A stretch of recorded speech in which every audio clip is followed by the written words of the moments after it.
Gue juga gitu. Gue juga gitu. Gue juga gitu. Gue juga gitu. Hai semuanya, thank you udah balik lagi buat dengerin episode 6 gue juga gitu.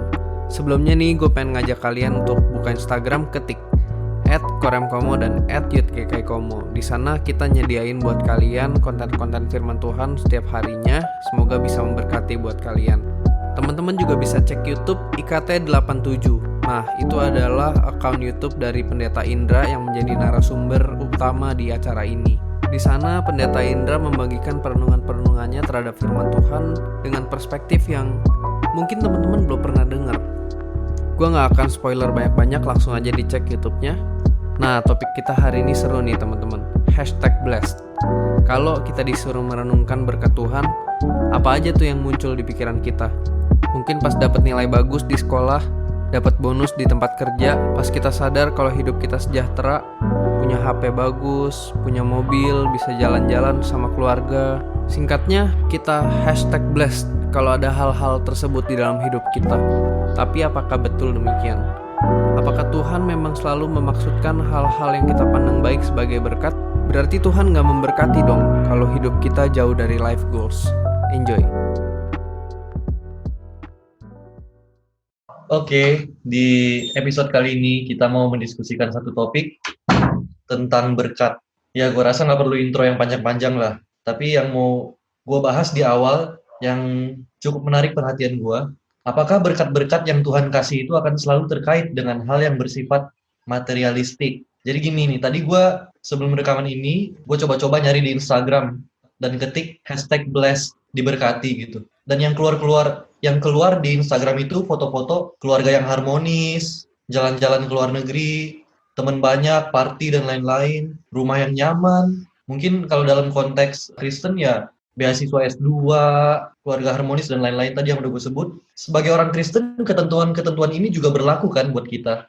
Yang lebih ekstrimnya mungkin yaitu kita semua sama-sama tahu ada prosperity gospel dalam Kristen. Tapi yang nggak perlu jauh-jauh lah, kita sendiri nih, di saat kita mau berdoa, minta Tuhan berkatin keluarga kita ngobrolin dan sama-sama mengusung sesuatu supaya pemuridan kelompok kecil kita diberkati. Sebenarnya berkat itu apa sih? Iya, kadang doa juga kalau bersyukur bisa makan, masih bisa ngumpul sama teman, sama keluarga gitu kan.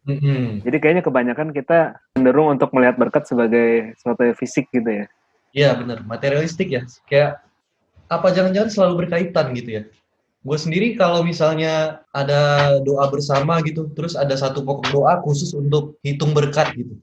Ya jujur aja yang gue hitung teman-teman berkat yang fisik, berkat yang nampak gitu. Gue masih punya ayah, ibu, gue bisa tinggal, punya papan, pangan, sandang itu gue hitung sebagai berkat gitu. Apa emang itu standar kita juga sebagai orang Kristen? Ada pendapat yang lain teman-teman?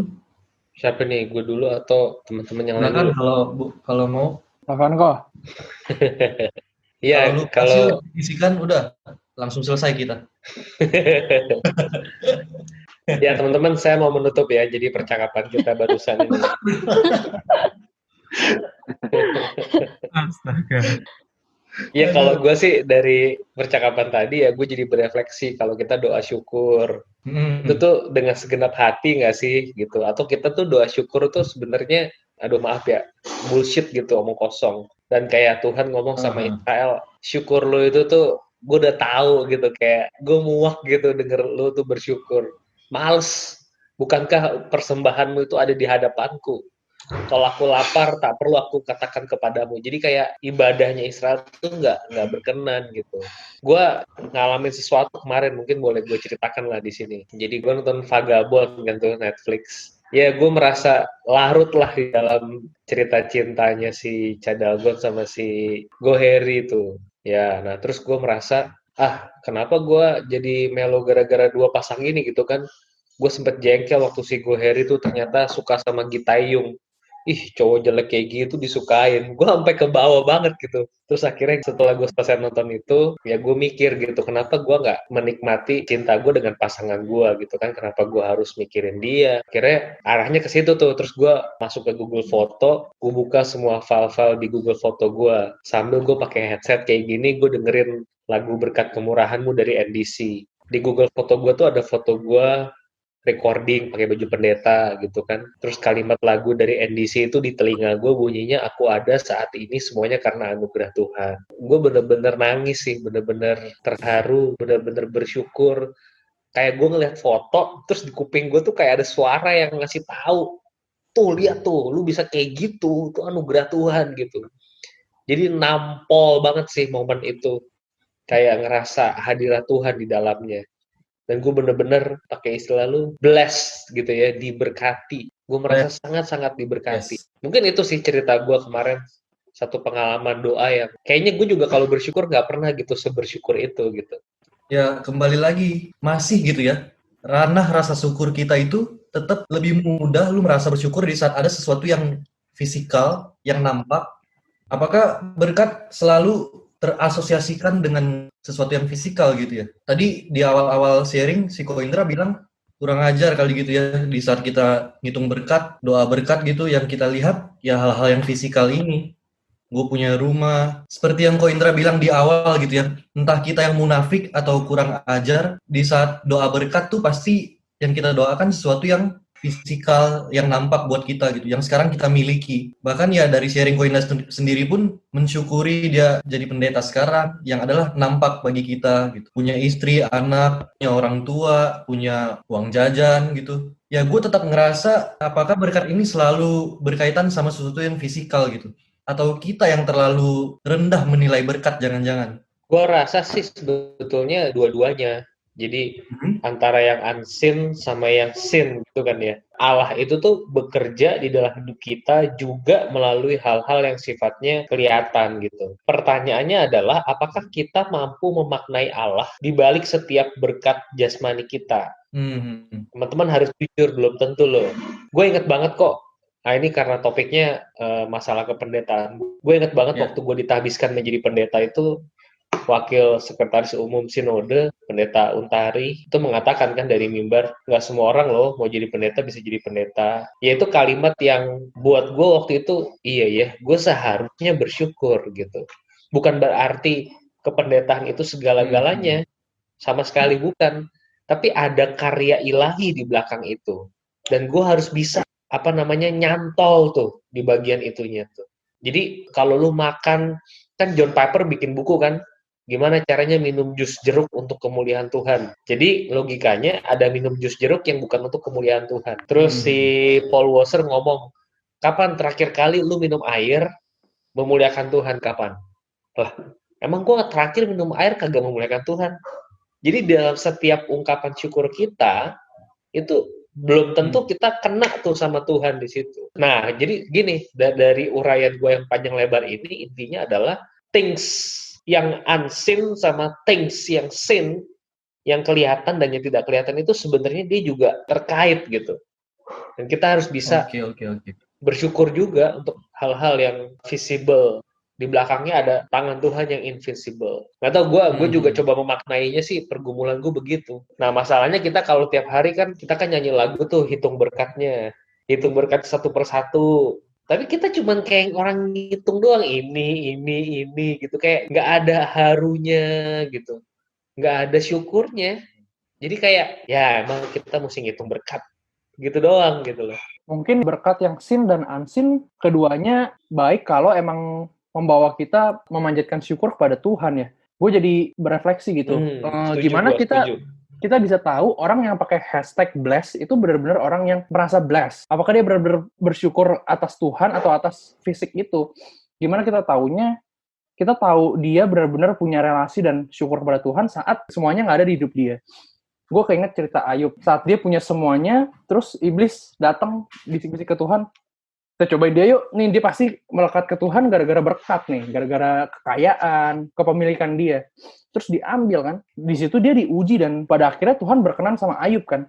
Karena terbukti ternyata yang membuat dia melekat sama Tuhan bukan berkat fisik semata, tapi Tuhannya itu sendiri. Ya mungkin kita sebenarnya juga, kalau kita mau menguji, apakah saat kita dalam pencobaan, saat kita dalam kesulitan, kita tetap bisa pakai hashtag bless. Kita bisa update story nggak? Kita diberkati sama Tuhan. Atau kita justru story, misalkan ada mobil bagus nih, hashtag bless. Atau ada makanan enak, hashtag bless. Betul, gitu. Tapi kita storyin nggak kalau kita mengalami Tuhan di tengah pencobaan, di tengah padang gurun, di tengah hidup yang nggak enak. Iya, ini tajam Itu sih banget menurut nih, gua. GB. Jadi kalau orang ngomong bless gitu kan, hashtag bless, wah gue diberkati, itu mah ngomong kosong doang gitu. Ya cuman sekedar lu diberkati kalau lu punya BMW, kalau lu punya Avanza, ya itu mah nggak diberkati gitu kan.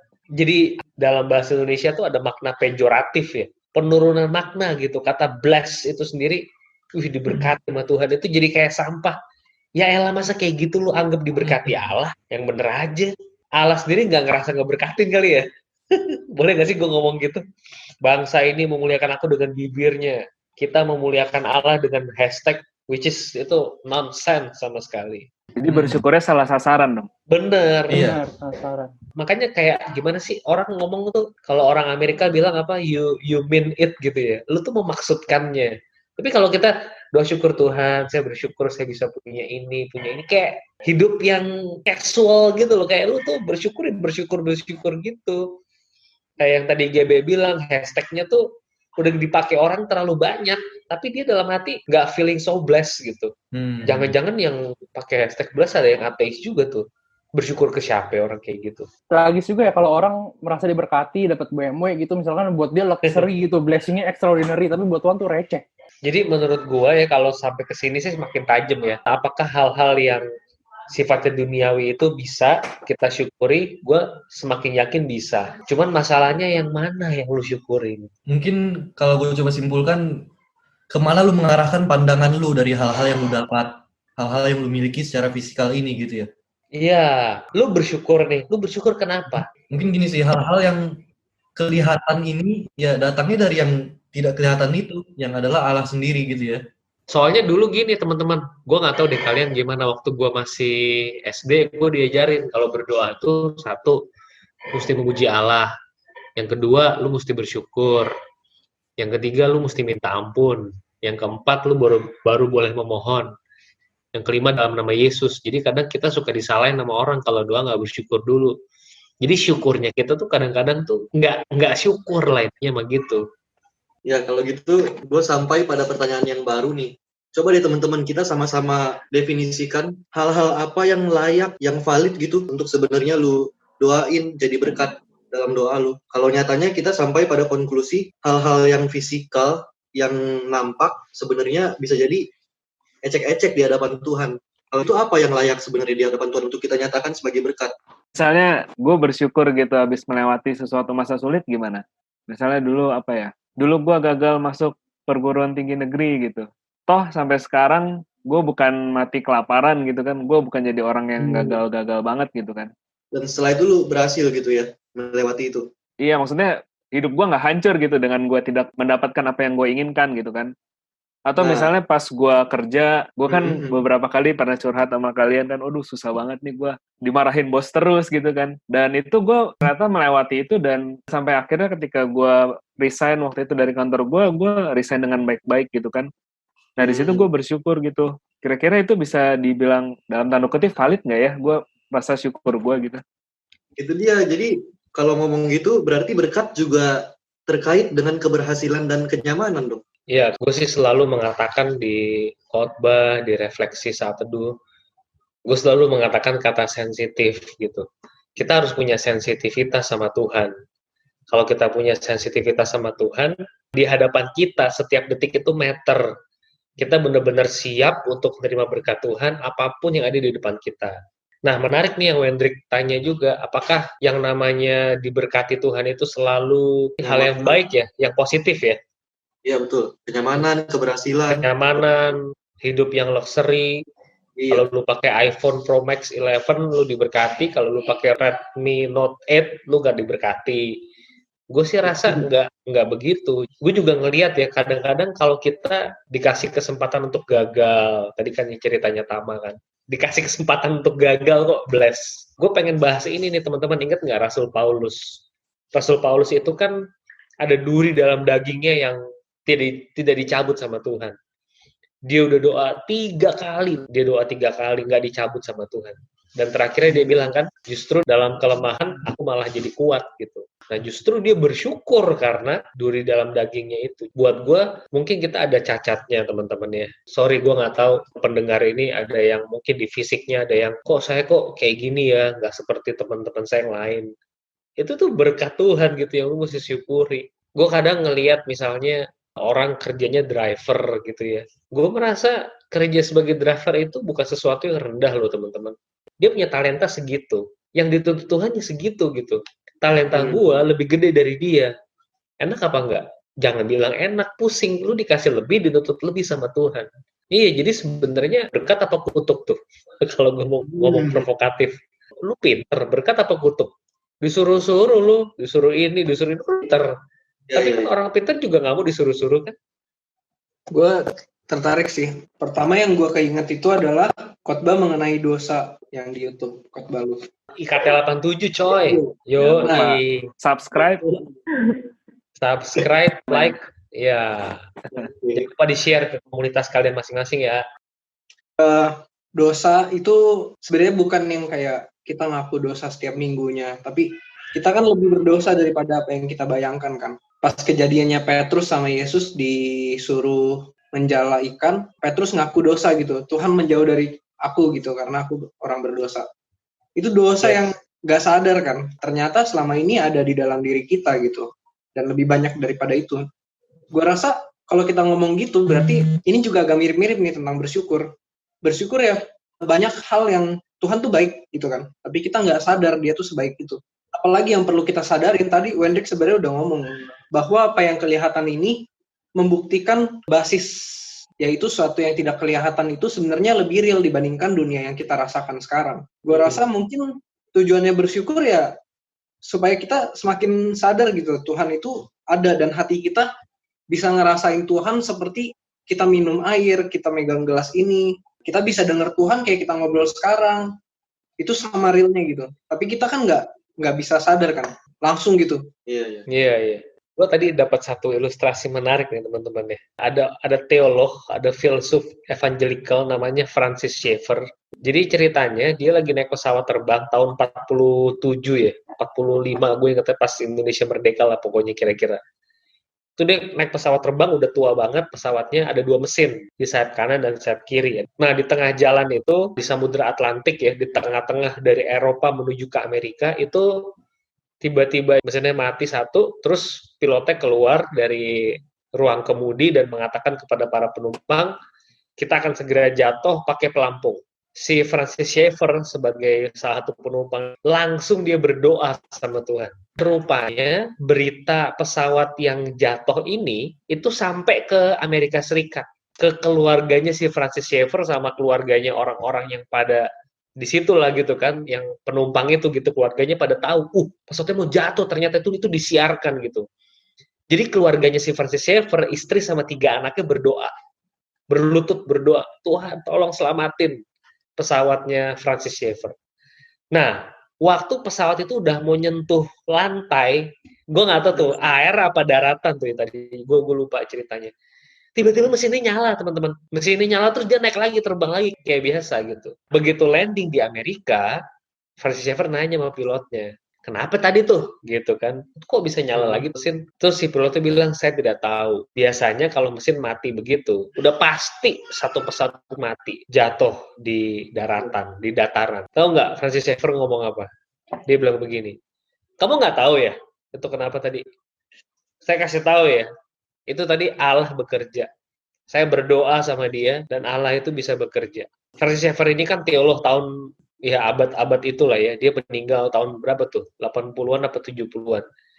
Memang dia perang banget sama ateisme gitu. Orang-orang yang tidak bisa memaknai Allah. Satu lagi deh ilustrasinya yang menarik, singkat aja nih ya. Ada orang ateis sama orang Kristen duduk berdua di satu ruangan. Anggap itu universe, alam semesta. Terus di situ ada jam dindingnya tuh mati. Si Kristen nanya, gimana caranya biar jam dinding itu nyala?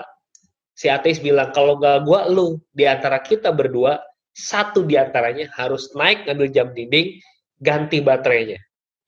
Terus kata si Kristen itu, enggak, lu salah. Ada kemungkinan ketiga, bisa jadi Tuhan nanti yang akan ganti baterainya tanpa kita berdua campur tangan. ada things unseen yang bekerja dengan dunia ini. Itu jangan pernah dilupakan. Kalau lu bisa lolos dari kecelakaan, kalau lu bisa sembuh dari penyakit yang terminal, udah pasti karyanya Tuhan di situ. Jangan B aja terhadap hal-hal yang miraculous itu.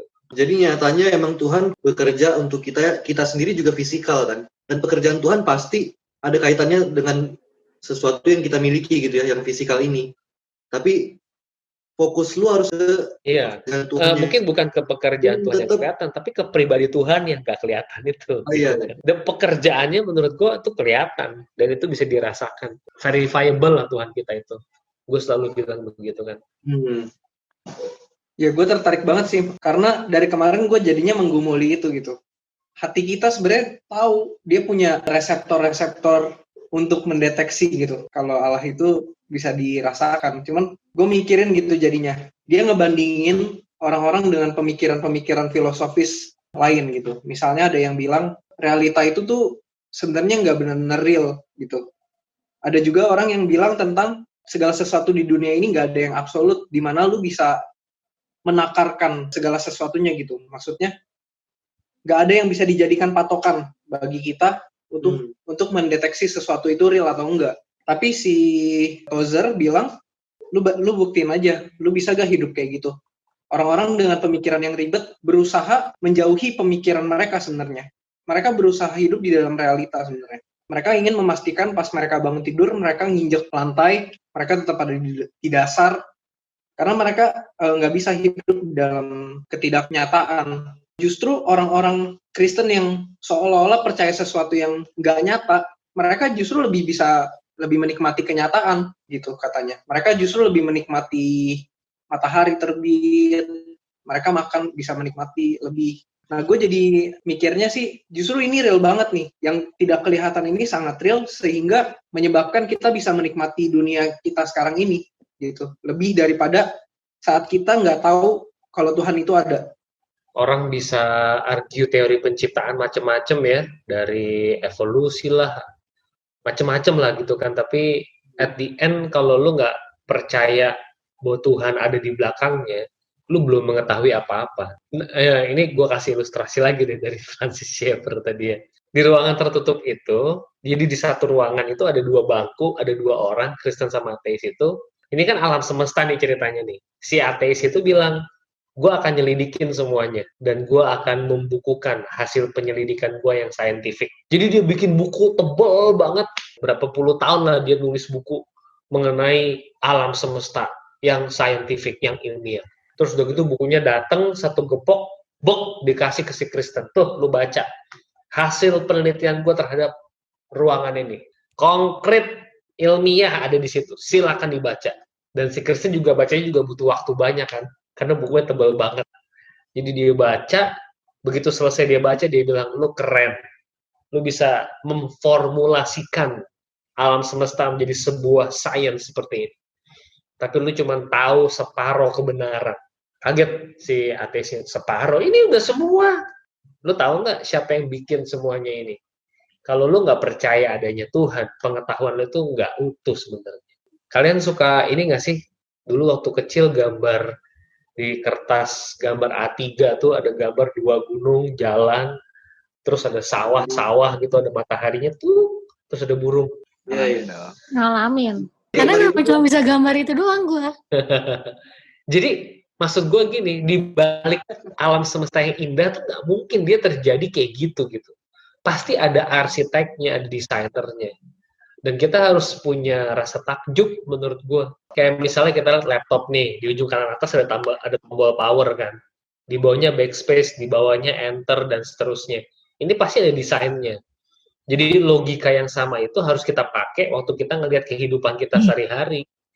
Kalau lu bisa studi, kalau lu bisa, kita di tengah dunia yang lagi sakit, lu nggak sakit aja itu udah pertolongan Tuhan menurut gua. Jangan berpikir emang corona belum begitu ganas kok. Kita berapa bulan nih di rumah nih. Kalau kita bisa podcast, kalau kita bisa ngobrol, itu semua anugerah Tuhan buat kita. Gue jadi ingat ini sih, Wen, waktu itu pernah denger khotbah. Jadi itu sebenarnya materi yang tadi lu sebut gitu ya, apapun bentuknya, harusnya itu bisa jadi dalam tanda kutip monumen gitu.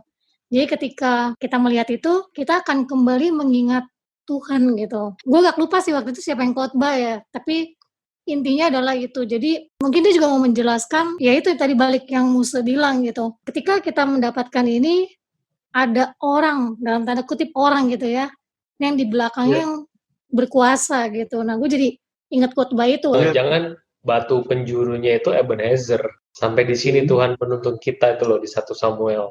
Benar. Jadi ada satu monumen peringatan. Kadang-kadang tuh kita mesti bikin monumen peringatan tuh. Makanya kalau buat gua, kita kan ada di zaman Google ya. Lu masuk aja ke Google Foto deh. Gua terus terang lagi diberkati banget sama hal-hal yang gua foto. Gua mengingat semuanya itu sampai hari ini. Itu kalau bukan Tuhan nggak bisa deh, pasti. Udah pasti. Ya, gue jadi ngerasa kita terlalu memvaluasi hal-hal yang fisikal ini sebagai berkat gitu ya. Sebaliknya, kita mendevaluasi berkat sesungguhnya dari Tuhan. Yang sebenarnya nggak kelihatan itu. Bagus tuh. Semuanya jadi yang kelihatan doang, seakan-akan berkat gitu ya. Gue jadi keinget tadi pas lu bilang ada satu lagu yang suka kita nyanyiin di liturgi, biasanya kita taruh di sebelum persembahan kan, lagu Hitung Berkat itu. Bener nggak kira-kira? Hitung berkat satu persatu. Iya, lagu itu. Kenapa gue ngerasanya itu lebih cocok di praise ya? Kalau dari omongan kita nih, kita hitung berkat satu persatu, sesuai apa yang Cilia barusan bilang, mengarahkan pandangan kita ke Allah tadi kan, praise kan jadinya.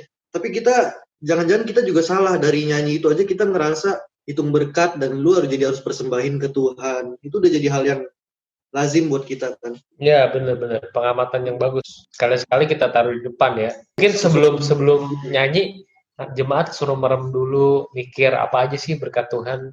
Mudah atau sulit kita menghitung. Kalaupun kita suruh jemaat ngitung, belum tentu loh. Oh, 1, 2, bisa jadi apa ya? Gitu, kayak semua hidupnya biasa aja. Lah celaka banget orang kayak gitu. Dan yang nyari-nyari pun apa ya? Pasti yang dicari hal-hal yang fisikal menurut gue ya. Gue pribadi gitu, jujur. Bener. Harusnya fisikal, tapi harus eksperensial. Lu harus punya experience sama Tuhan di belakang. Iya.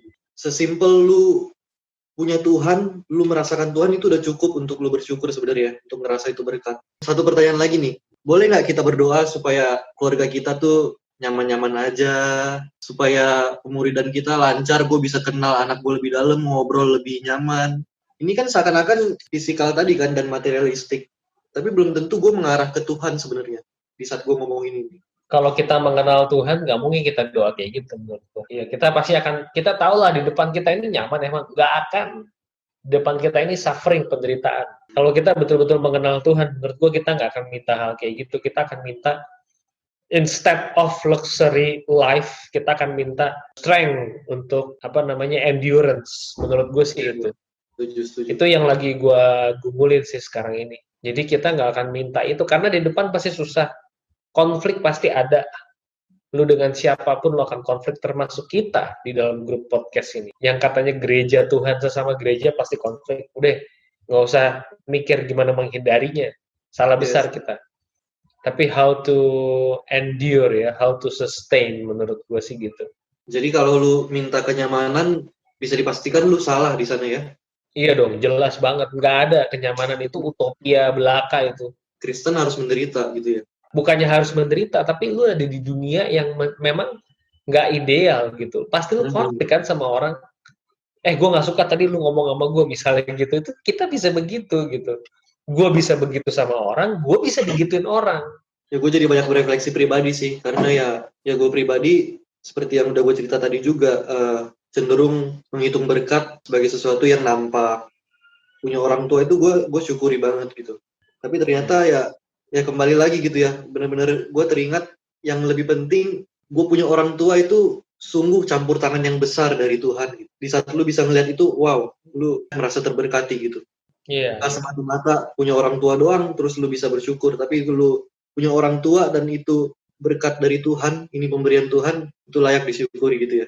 Tadi waktu Musa bilang lagu Hitung Berkat gitu ya, gue nge-google gitu. Gue sebenarnya lupa judulnya apa. Muncul dari KJ 439. Judulnya adalah Bila Topan Keras Melanda Hidupmu. Ya berkat Tuhan kasih supaya ketika kita dalam pergumulan, kita melihat Tuhan memberi berkat gitu. Jadi membuat kita berpengharapan kalau menurut gue.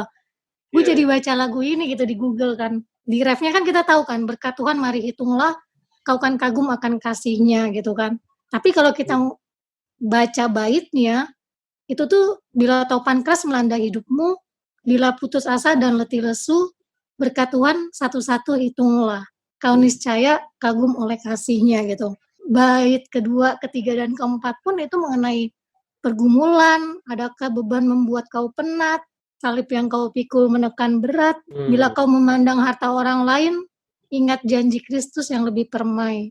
Gitu. Jadi gue merasa, ya berkatnya itu ternyata, ya kita kan persembahan sering nih nyanyi lagu ini gitu kan. Bukan secara materi gitu, tapi dari lagu ini pun yang di garis bawah, yang bukan di garis bawahi, di baitnya adalah mengenai pergumulan dan hal-hal yang ada di dunia kan Musa. Tapi di refnya berkat Tuhan mari hitunglah gitu. Jadi ya gue merasa ketika Tuhan memberikan itu, ya ketika kita bergumul, ya kita harus ingat berkat yang Tuhan kasih gitu. Lagu ini sampai muncul karena mungkin kita waktu pas lagi bergumul nggak mengingat berkat Tuhan ya. Bisa jadi. Kita khawatir. Jadi lagu ini mau mengajak kita, jangan lupa dong yang kemarin aja Tuhan sertain. Kenapa yang ini lu khawatir? Apalagi bait ketiga ada kalimat bila kau memandang harta orang lain gitu. Mengingat janji Kristus yang lebih permai. Iya. Teman-teman, gue mau nanya deh. Coba nih dikoreksi ya. Gue mikir gini sih. Gue lagi saat teduh dari kemarin baca lagi soal Israel keluar dari Mesir. Di situ Tuhan mendengar teriak bangsa Israel dan Dia menaruh perhatian kepada mereka. Artinya Tuhan berkenan atas teriakan mereka, doa mereka, keluh kesah mereka soal susahnya hidup. Mungkin tadi kalau Koinder bilang kita nggak mengenal Tuhan kalau kita berdoa minta hidup yang lebih baik gitu ya. Mungkin itu kita karena ada di posisi hidup yang emang udah di atas margin kecukupan. Kita semua yang di podcast ini hidup dalam kecukupan bahkan di atas cukup. Tapi gimana dengan mereka orang Kristen yang hidupnya ada di bawah margin kecukupan? Seperti bangsa Israel di Mesir, perbudakan mereka teriak minta tolong ke Tuhan, minta hidup yang lebih baik. Gue merasa ini juga adalah bentuk pengharapan sih. Yang tadi gue maksud bukan itu. Yang tadi gue maksud adalah lu meminta kemewahan. Kan tadi pertanyaannya Wendrik, kemewahan, bukan hidup yang lebih baik. Kalau kondisi kita susah, misalnya kita kena cancer, kita kena COVID, kita pasti akan teriak, Tuhan tolong kalau bisa ini dihentikan. Dan buat gue itu normal. Tapi kalau lu udah baik kondisi lu, udah punya Redmi Note 7, terus lu mau minta Apple 11 Pro Max gitu, katakan yang 23 juta, itu buat gue sesuatu yang kalau gue sih nggak akan doa begitu. Maksudnya di situ, Gap. Lebih ke situ. Gue kan bergumul juga kan di umur-umur segini, misalnya kita kemarin soal bahas panggilan hidup, karir mau kemana, terus ngobrol sama teman gue soal KPR, bener-bener kayak nggak ada harapan gitu kan kesannya. Dan gue juga jujur gue mendoakan soal karir, gue mendoakan soal nanti gue mau bisa cicil rumah juga sendiri. Atau ya gue merasa, jadi apakah itu suatu hal yang salah untuk dilakukan gitu, atau bagaimana gitu. Jadi ya gue jadi bertanya aja, apakah emang ini sebuah kecukupan, gue sebenarnya udah cukup tapi gue berdoa teriak seakan-akan gue nggak cukup, atau emang gimana gitu, gue jadi bingung. Ya kalau menurut gue, lu coba peka lah dengan apa yang Tuhan mau buat lu. Apakah Tuhan mau lu punya rumah sendiri saat ini? Sudah waktunya lu KPR? Atau itu lahir dari ambisi-ambisi lu untuk saat ini? Karena lu comparing lu dengan teman-teman lu. Itu bisa dua jawaban menurut gue. Lu pengen banget nih punya mobil mewah. Sementara lu udah punya Suzuki XL7. Ya kan? Lu udah Jori nih udah punya Panther misalnya, yang durable gitu kan. Kita kalau ngomongin mobil Jori, gila nih mobil apa tank, kagak rusak-rusak nih mobil. Tank. Iya, maksudnya gini teman-teman, permintaan lu itu tuh permintaan yang salah apa benar tuh yang bisa jawab ya lu gitu.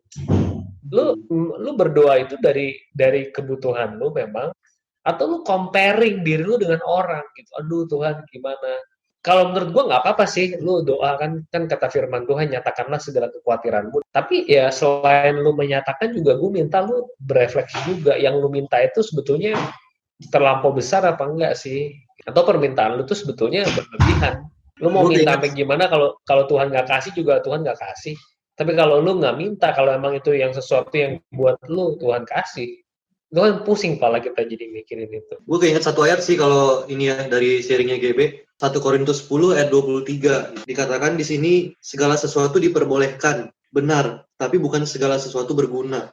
Segala sesuatu diperbolehkan, benar, tapi bukan segala sesuatu membangun. Sebenarnya perikop ini tadi sih gue baca-baca lebih ngomongin gimana lu harus percaya Tuhan dan ada banyak opsi lu bisa menyembah berhala. Dan ternyata nggak tahu ya, gue bisa sesat juga nih. Di ayat ini kayaknya emang lu boleh gitu berharap kepada roh-roh jahat itu. Tapi di satu sisi ingat lagi lu nggak mungkin menyembah dua Tuhan yang sama gitu. Jadi Allah memperbolehkan lu menyembah berhala, Allah memperbolehkan lu menyembah roh jahat, tapi itu nggak berguna, itu nggak membangun lu gitu. Dan ada kemungkinan di saat kita minta mobil, kenyamanan dan lain-lain tadi ya terdapat suatu penyembahan berhala di dalamnya dalam doa kita gitu ya. We make a God out of whatever we find most joy in. So find your greatest joy in God and be done with all idolatries. Itu gua sampai hafal kalimatnya John Piper. Kita membuat berhala tuh dari hal yang paling kita enjoy. Lu enjoy apa? Kalau jawabannya bukan Tuhan, lu menyembah berhala. Sesuatu yang lu gak bisa hidup tanpanya. Ini benar-benar serius banget nih masalah ini. Kalau lu benar-benar desiring God, lu menginginkan Allah, lu pasti pengen lihat Allah tuh happy. Gue pernah kasih ilustrasi kan, teman-teman lihat gak sih? Ada bapak-bapak yang gendong anak di pundaknya dia. Anaknya mungkin 1-2 tahun kali ya. Jalan-jalan di taman, ngambil bunga dandelion. Ingat nggak tuh ilustrasi khotbah gue? Itu si bapaknya tuh niup-niupin. Bunganya bisa kayak berjatuhan gitu kan, daunnya berguguran. Terus si anaknya ketawa ngakak abis gitu. Dan joy-nya si anak itu jadi joy-nya dia. Padahal gue yakin lah, kalau kita bapak-bapak misalnya kita udah umur 30-an, kita pasti mana mungkin kita main bunga dandelion yuk, kita tiup-tiup gitu kan, nggak mungkin. Kita pasti bakal nonton Netflix lah, atau kita bakal sepedaan lah, atau kita bakal jalan lah, ngopi. Itu yang buat kita excited gitu. Tapi kalau lu mau menyenangkan hati Tuhan, lu pasti akan kesampingkan ego lu. Gue mau nyenengin hati Tuhan, karena gue tahu dia nggak suka gue lakukan ini dan itu. Tapi yang bagian dia suka, gue lakukan yang ono. Ya, ilustrasi itu menarik sih. Jadi kebahagiaan anak itu jadi kebahagiaan bapak itu juga ya. Iya pasti. Kalau gue seneng banget main peekaboo sama Kara, Cilukba. Tadinya kalau lu nggak ngomong itu, gue kepikir apa jangan-jangan respon kita terhadap sesuatu yang fisikal ini jadi variabel tetap dalam berkat. Maksudnya gini loh, di saat GB, sorry ya gue pakai lagi nama lu nih, di saat dia berdoa minta mobil gitu, dan mobil itu pada akhirnya didapatkan oleh GB, dan dia tetap mengarahkan rasa syukurnya ke Allah, tetap pandangannya ke Allah lagi nih. Nah, legal nggak kayak gini dikatakan sebagai berkat? Nyatanya dia tetap mau satisfied in God kok dalam mobil itu. Terus dia minta lagi rumah, minta lagi mobil baru, tapi tetap mengarahkan pandangannya tetap ke Allah. Kalau ditanya kayak gitu sih, gue jadi inget sih itu, siapa namanya ya? Josh Mueller, pendeta yang punya anak yatim piatu banyak banget itu. Dia minta duit sama Tuhan, kagak dikasih-kasih. Waktu dia doa kan gak dijawab Tuhan. Terus dia akhirnya kesel, dia naik mimbar khotbah, disebutin lah nama-nama orang kaya di doa syafaatnya dia. Bayangin, lu sebutin nama orang di doa syafaat, nodong kan artinya itu. Terus orang kayanya itu bener-bener dia datengin lu, dia kasih duit, nih George, 1 tas penuh, nih duit pakai, tabung di bank, lu cukup hidup dengan bunganya aja. Sama Josh Mueller ditolak teman-teman.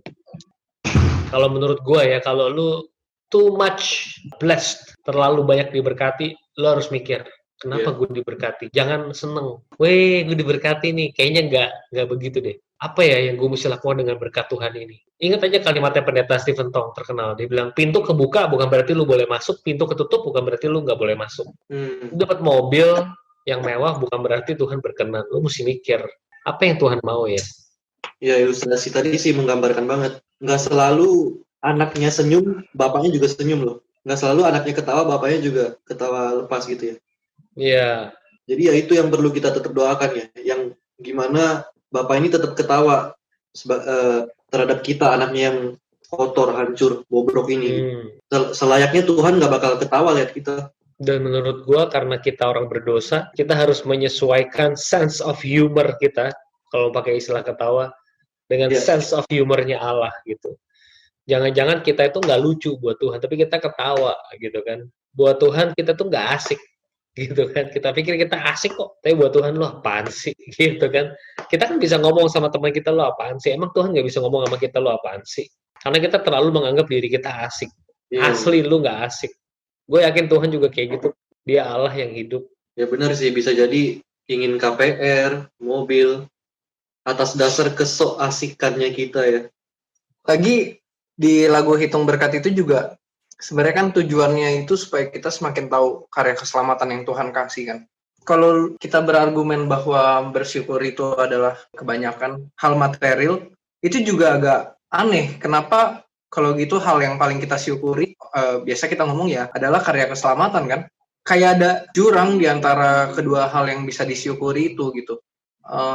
Tapi kalau mau hubungin sama sesuatu yang material, gue keinget ini sih, di Yohanes 13 itu, misalnya kita minta gini nih, kita minta emas ke Tuhan. Dia kan bisa kasih kita emas sebanyak-banyaknya kan, di luar perbendaharanya Tuhan gitu. Misalnya Tuhan adalah raja yang punya banyak emas, dia bisa kasih kita emas di luar dari perbendaharaan dia bisa bikin lagi yang baru. Dia bisa kasih apapun unlimited gitu kita. Tapi Yohanes 3 ayat 16 bilang, Yesus itu anaknya yang tunggal, dan itu yang dikaruniakan oleh Bapa kepada dunia gitu. Dan yang tunggal itu berarti dia nggak bisa kasih dari yang lain gitu. Itu satu-satunya yang dia punya, yang dia kasih ke kita.